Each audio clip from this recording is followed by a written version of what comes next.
How do you define deliberative democracy? Well, deliberative democracy is a particular approach to democracy which puts talk and communication at the centre of politics, as opposed to voting and elections, which appear in more conventional models of democracy. But it's communication of a particular sort. Ideally, it's respectful. It's very important that the participants try to both reach and understand those who start from very different points of view. That rational argument is certainly a part of it, but it's not confined to just arguing. But the point is, it should be respectful and constructive dialogue rather than cheap point scoring or trying to defeat an opponent. Consultation processes often just draw in the usual suspects, the people who have a history of activism on an issue. And often they say very predictable things, and because they say very predictable things, they get registered but then otherwise largely ignored by governments. A deliberative process, in contrast, involves people actually having to justify their points of view in encounters with others who don't share them. So the participants can be advocates, but if they are advocates for well-known positions, then they have to engage in a more constructive process of engagement with people on the other side. Or the participants can be just ordinary citizens who are certainly not the usual suspects, but of course are going to be affected by any policies concerned. And so there's been a major explosion of interest in the last sort of 10 or 15 years or so in terms of trying to involve ordinary citizens in effective deliberative forums. So would you say that these deliberative processes are more representative than the usual consultation processes? Yeah, they're representative and in a particular kind of way, because with citizen forums, what you're trying to do is make sure that the participants are representative in a descriptive sense of the larger population. And so you can do this if you have a process with a large number of participants, say 150 or so, then you can use just statistical sampling techniques to ensure that they're statistically representative of the large population. If you are dealing with a forum that has a small number of participants, so what you can do is actually start with a random sample, and then within that make sure that your final 15 or 20 is balanced, say, on the basis of gender, so 50-50, that it has people from both high-income and low-income groups, people with a lot of education, some with much less, from different ethnic groups and so forth. So, John, is there any space for deliberative democracy on a global level? Yeah, actually I think there is.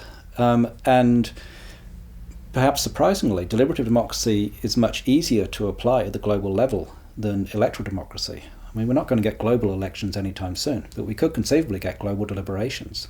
And I think it is possible to try and organise those on a fairly systematic basis.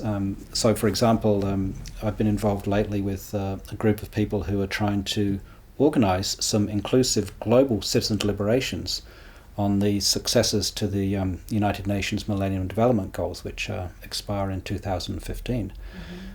Those original goals were created around 2000, and they were just essentially put into place by UN experts with no consultation at all, let alone deliberation. But what this group that I'm involved with is trying to do this time around is actually try and run some global deliberative processes involving ordinary people, and especially poor and marginalised people from developing countries, in citizen deliberations that would help inform the process by which the new set of goals is developed.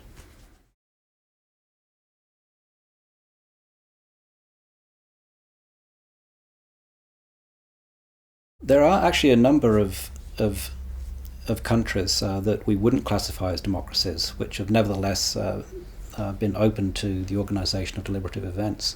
And foremost among those would be China. It's interesting that there are people in the hierarchy of the Chinese Communist Party who've talked in quite positive terms about deliberation. And that worries me a bit, because obviously they want to maintain the monopoly of party control.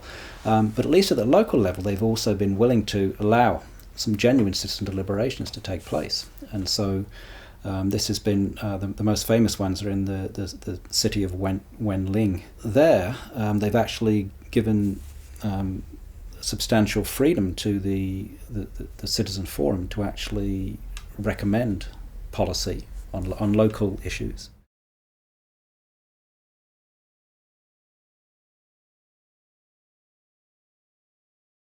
In Wenling, in Zhejiang province, the participatory budgeting results and coming from the deliberative assemblies actually overruled the government's previous plan on the infrastructure projects.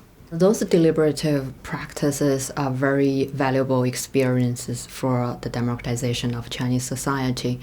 Deliberative democracy not only helps to improve the massive political participation and the citizen competency in China, but it also helps to improve the structure of the state power and also to enhance the tolerance and openness of China's existing political system. There are more and more deliberative practices are going on. If you look at the central level or any particular China's political power structure, maybe there's not much space within the existing political structure to develop much deliberative democracy. That's why it's important to look at the local level and a more discursive sphere to see what kind of this practice would bring to the citizens and the local practices. My main project is related to my future fellowship, where I'm working on the idea of what the deliberative citizen looks like. What are the capabilities, the constraints, the motivations? What does it take to actually get citizens to deliberate? And so it's partly psychological, sociological, experimental, trying to understand what context, what does it take to encourage citizens to engage in deliberative behaviour. The potential of deliberative processes relates to the other strand of research that I'm working on at the moment, and that's the question of scaling up deliberation. So we know that deliberation works in very specific settings where we have a facilitated environment with a randomly selected selection of citizens drawn from a population. The question then is what's the big deal in terms of politics and achieving a deliberative system? There's a couple of possibilities there. One is to use mini-publics, citizens' forums, deliberative forums, as an exemplar of what's possible in deliberation. If there was a situation where they had enough status and they were publicised and they were supported, maybe not on the same level as Parliament, but if they were supported and had legitimacy within the community, they could actually potentially facilitate the improvement of public debate on issues like climate change, because you don't have the sort of arguments that are designed to manipulate the public, to sow the seeds of doubt, if you like, on important substantive questions. If you can actually use the information that you get out of mini-publics in that sort of constructive way, they could potentially have an impact. Well, the next research project that we're looking at is using deliberative democracy or deliberative approaches to address the question of climate change from a justice perspective. So we ask the question, what is a just outcome in terms of adapting to climate change, but we do that in sort of formal deliberative settings to see what outcomes that produces. How about the impact of deliberative events in the actual decision-making processes? Because sometimes these events do not have any actual impact on the decisions made, and participants might get frustrated. Yeah, it's true that some events, it's very hard to sort of trace through recommendations from the deliberative forum to actually being embodied in public policy. But it can happen. Perhaps the most obvious example of direct impact on policy comes in connection with participatory budgeting, which is a particular kind of deliberative process that was invented in Brazil, in the city of Porto Alegre. So it's quite famous. It spread to other Brazilian cities and then to cities in other parts of the world too. And there, citizen deliberations actually have a direct hand in determining the content of a portion of the city's budget. So that's probably the most direct example of impact I can think of. But there are others. There are other routes. So, for example, one of the most well-known examples of a citizens' forum is the Consensus Conference, as developed in Denmark by the Danish Board of Technology to conduct deliberations often on issues of technological risk associated with things like, say, genetically modified organisms, human biotechnology, and so forth. And there, when the Danish Board of Technology was set up and the consensus conference process initiated, it was actually specified in law that the Danish Parliament had to respond to reports that these particular kinds of citizens' forums came up with. They didn't have to accept the recommendation, but they had to respond to it. And so in that case, it's possible to find that, it's actually quite easy to sort of trace through some impacts on Danish government policy on a number of issues relating to technological risk. So there are examples where we do see this kind of impact. When Alana McTiernan was planning minister in Western Australia, she was very keen on including citizen deliberations in policy making. And our occasional colleague and co-organiser of deliberative processes, Jeanette Hartz-Karp, was very active in organising some of those. And they did have a major impact on policy. My research has been looking at the way in which mini-publics influence stakeholder groups, interest groups, advocacy groups in and around the policy issues that citizens have deliberated on. And there I have found that citizens' inputs and recommendations and their deliberations do affect those groups, those broader constituencies and organised groups. They affect the way, not just the way the policy issue is framed, but also the way those interest groups and advocacy groups understand the public and their relationship to the public.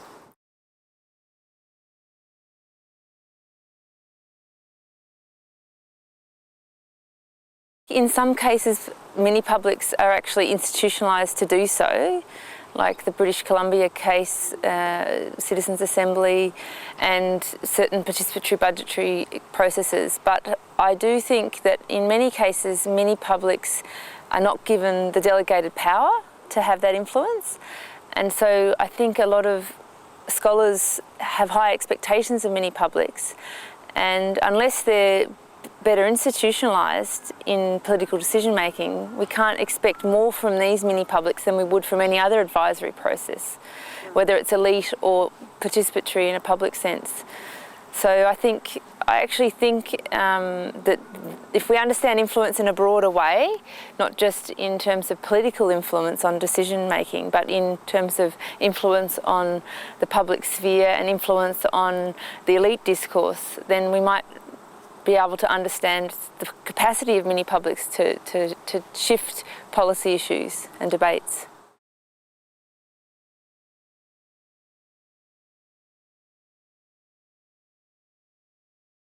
The reality is that when you get to work with members of the public in deliberative settings, it's an incredibly satisfying experience.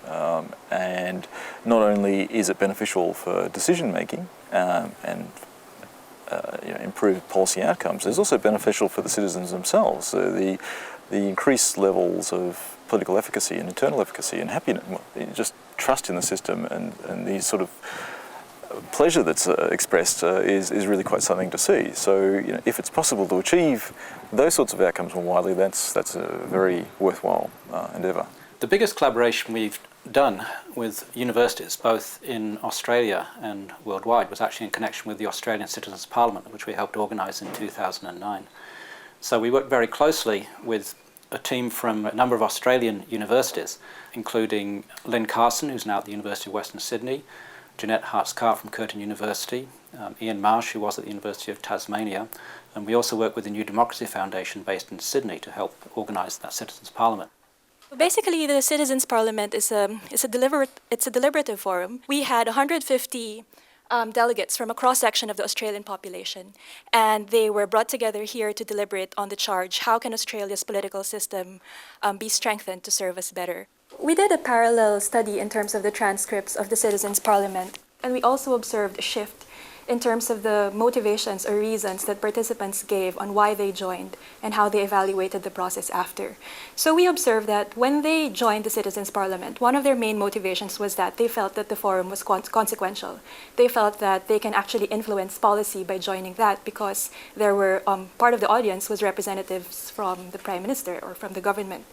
So we tried to track how they assessed the process and whether they maintained such motivations towards the end. But when we analyzed the transcripts after this, towards the end of the Citizens' Parliament, we realized that there was also a shift in terms of how they appreciated the process.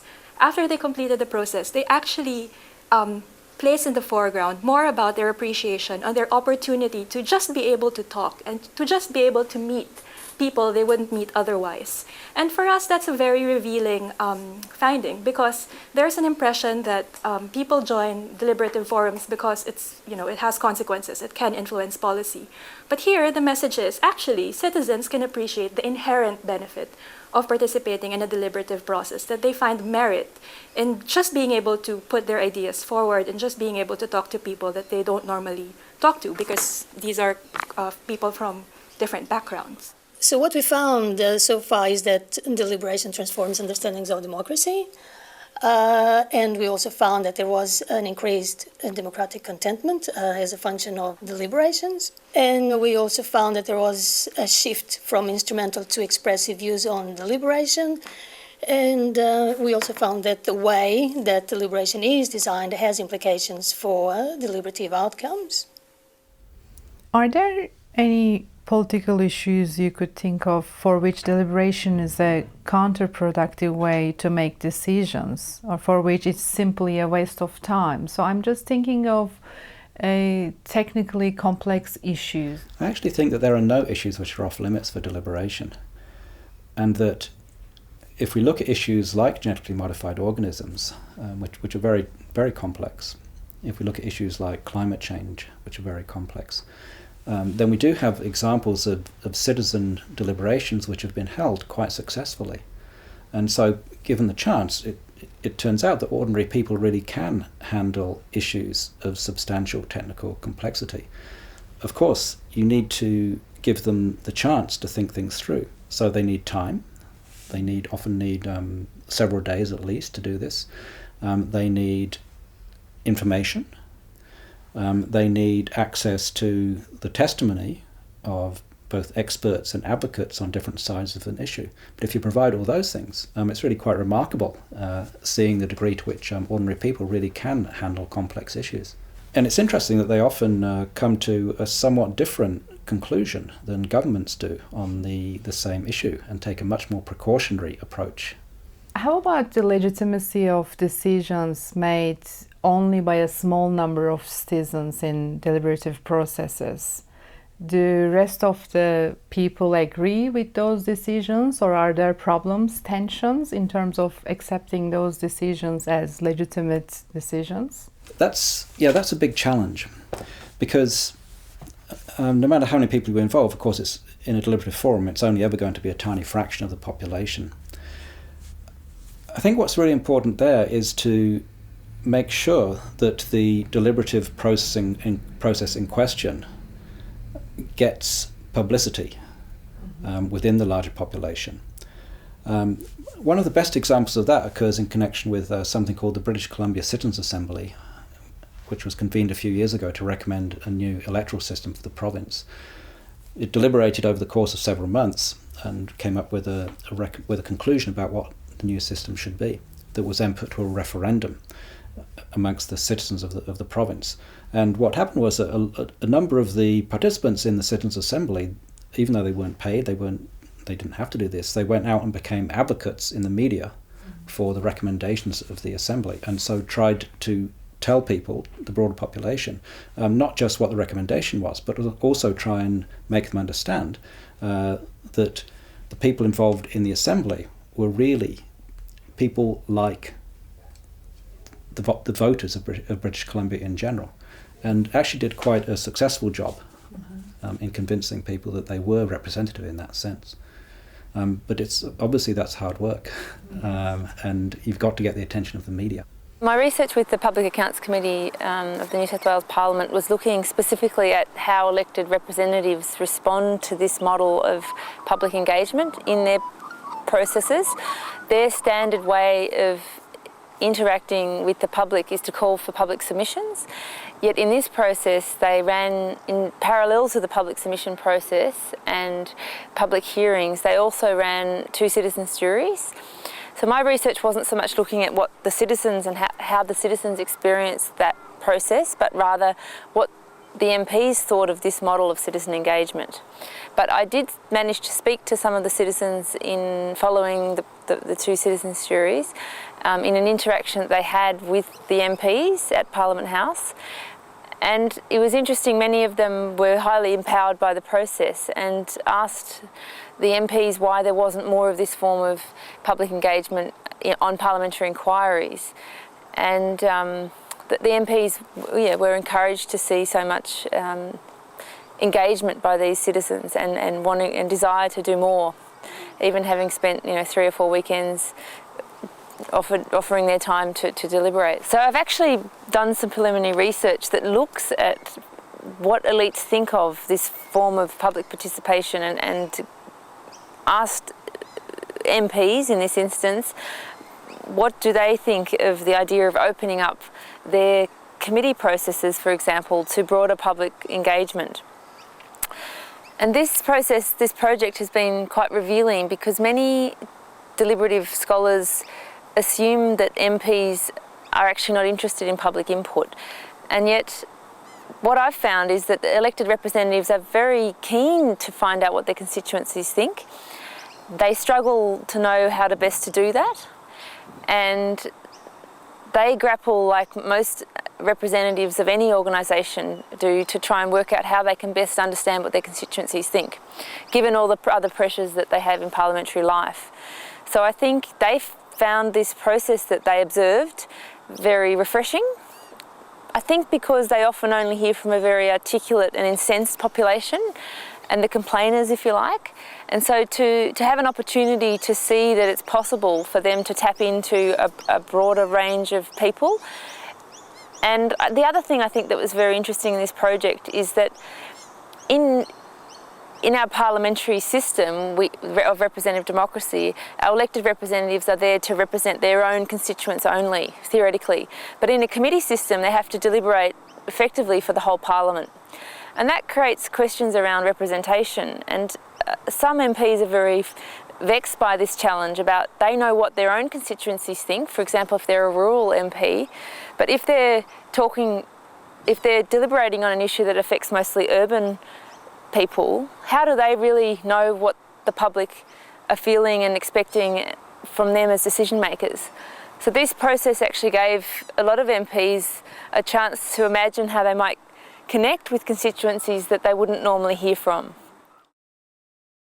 I'm very much interested in the question of what deliberative democratic approach has to offer in multicultural societies. These are the societies that are characterized by deep religious and cultural differences. And I'm interested in the capacity of deliberative democratic approach in resolving conflicts of culture. And in my PhD, I brought the deliberative democratic approach in connection with the culturally plural societies, and I explored the way governments responded to the honor killing cases in 2 culturally plural societies in Britain and Germany. So honor killing is a murder of young women for reasons that are claimed to offend the principles of community or family honor. And these cases usually lead to very polarized debates in multicultural societies. Different societies, different political systems have different type of deliberative capacity. And in my study, I found that, for example, in Britain, there was more opportunities to deliberate on this issue compared to Germany. And these opportunities and the discursive engagement on the very issue of honor killings led in Britain to a transformation in the way these murders were labeled. Initially, in both Germany and Britain, honor killing was understood as a culturally form of murder that occurs only in minority cultures, whereas the deliberation on this issue in Britain, in the media, in the public sphere, led particularly by the women's organizations there and in the parliament, had revealed that there are actually parallels between the minority and majority culture, that it is in fact possible to understand and frame honor killings in terms of violence against women as a gender-based violence. And if there was no such deliberation on this issue, it wouldn't be possible to reveal that these parallels and the common points between these two cultures. And compared to Britain, for example, in Germany, there wasn't much deliberation on these issues, and honor killings has always been framed as culturally specific type of murder and has always been debated in a polarized concept by dividing cultures, by putting deep differences between cultures in terms of us versus them. And so in that sense, my study shows that it is important that democracies try and create spaces for deliberation on culturally contested issues. And in the context of multicultural societies, the existing research shows that actually when people deliberate, when there is a cross-cultural deliberation, as a result of this deliberation, the prejudices decrease and the tolerance, people get more tolerant towards each other. They don't necessarily reach an agreement, but deliberation leads to many other benefits like social learning, and it leads to a greater understanding of other cultures.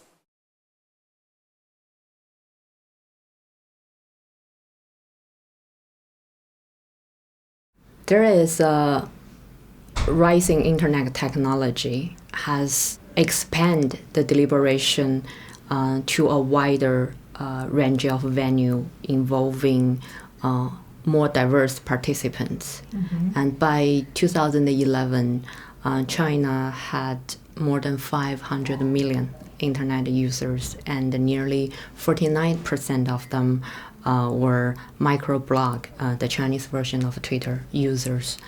The internet technology development has the internet tools are becoming more important for citizens to disseminate information and join discussion and form opinions. What we can see from those practice, as I said earlier, is the citizens, through this kind of experience, they learned to express their opinions, question the policies, and even debate with the policies. These are quite important citizen competencies for a country to develop democracy, and also for the government level, the pursuit for social stability to maintain China's economic development brings this rationale that they would like to adopt deliberative politics to solve social conflicts before it became larger scale collective actions. So at some point we can say that the development of deliberative democracy in China is the democratic practice that is associated with practical governance matters, and this is the process that with governance level democratization, but with the absence, at least at this stage, with the absence of the regime level democratization.